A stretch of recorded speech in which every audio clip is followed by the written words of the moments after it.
देखिए, ये जो मामला हमारे पास रिपोर्ट हुआ है, सबसे पहले ये नगरोटा बगवां में रिपोर्ट हुआ था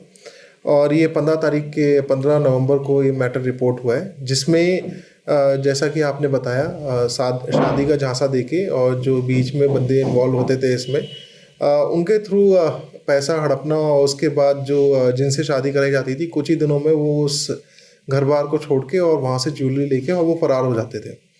तो ऐसी ही एक कंप्लेंट जो है वो हमें शिवपाल जी के द्वारा मिली और उस पे जो उसमें स्टोरी में पाया गया है कि कुछ टाइम पहले उनके घर पे शादी हुई थी और उन्होंने भी जो इसमें पूरा मैकेनिज्म मैंने आपको बताया वैसे ही हुआ और कुछ दिनों बाद जो लेडी जिनके साथ शादी हुई थी वो वहाँ से फरार हो गए। और फिर बाद में जब एक इन्फॉर्मेशन हमें आई कि उन लेडी की दोबारा से शादी किसी दूसरी जगह पे कराई जा रही है, तो जब ये इन्फॉर्मेशन आई तो हमने वहाँ पे उनको डिटेन करा और इसकी गहनता से छानबीन करी गई और पता चला इसमें कि किन किन व्यक्तियों की इसमें संलिप्तता है। तो उसके अकॉर्डिंगली हमने इस पूरे मुकदमे में अभी तक 5 गिरफ्तारियां कर दी हैं। और उसके बाद क्योंकि जब ये इन्फॉर्मेशन मीडिया के माध्यम से भी लोगों की तरफ पहुंची तो बाकी भी ऐसे कुछ लोग थे जिनके साथ और ये धोखाधड़ी हुई है। तो इसी के रिगार्डिंग धर्मशाला पुलिस स्टेशन में भी एक कंप्लेंट आई जिसमें कि 16 तारीख को इन्फॉर्मेशन आई कि उनके साथ भी सेम गिरोह ने एक जो है इसी तरीके की वारदात को अंजाम दिया है और उनके भी घर से वो गहना और पैसे लेके और वो फरार हो गए। तो यहाँ पे भी 178/2025 एक FIR रजिस्टर करी गई है जिसमें धारा 318(4) और 61(2) BNS लगाई गई है और इनकी कस्टडी ट्रांसफर हम दूसरी वाली FIR में भी अभी करेंगे। जो प्रेजेंट स्टेटस है इस केस में अभी तफ्तीश बहुत ही इनिशियल स्टेज पे है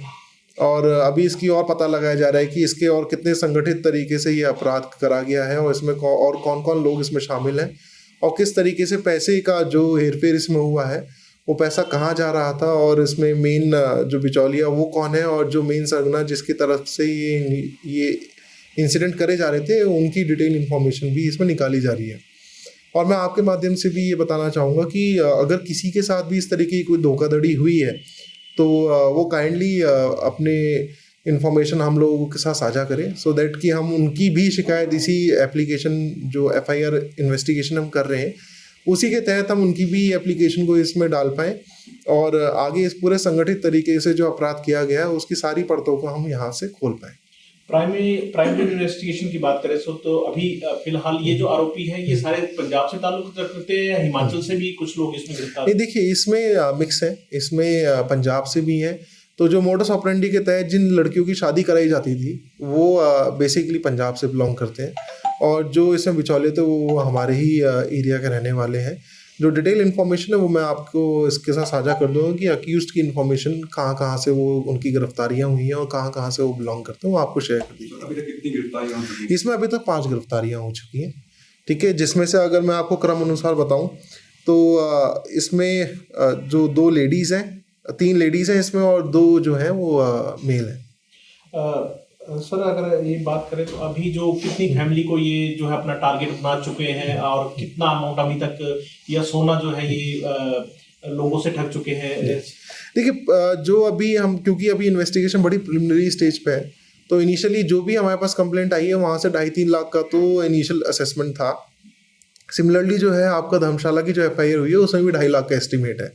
अभी ये और डेप्थ में जाएगा ये मैटर इन्वेस्टिगेशन के दौरान और निकल के आएंगे कि और कितनी इन लोगों ने एरिया में करी है। हमारा अनुमान है कि थोड़ा इसमें इन्फॉर्मेशन अभी और हमारे साथ साझा करी जाएंगी। अभी इसमें इनसे गहनता से पूछताछ भी की जा रही है कि किसी और को भी अगर इन्होंने धोखाधड़ी का अपना निशाना अगर बनाया है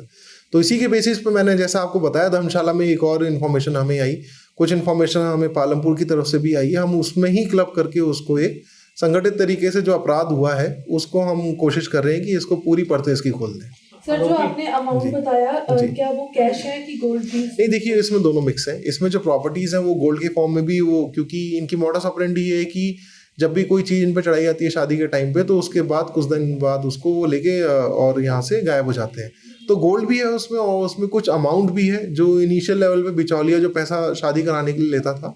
वो भी इसमें इंक्लूडेड है। प्लीज आरोपियों को कोर्ट में पेश कर रिमांड लिया गया है? जी, वो मैं डिटेल आपके साथ साझा कर दूंगा। ठीक है, 3 दिन का जो है वो रिमांड इनको। जी। देखिए, अगर आप इसके मॉडस ऑपरेंडी को समझेंगे तो इस पूरे मैटर में जो जिन लोगों की शादी नहीं हो पाई है, ठीक है, उसको उन्होंने बिचौलियों ने निशाना बनाया।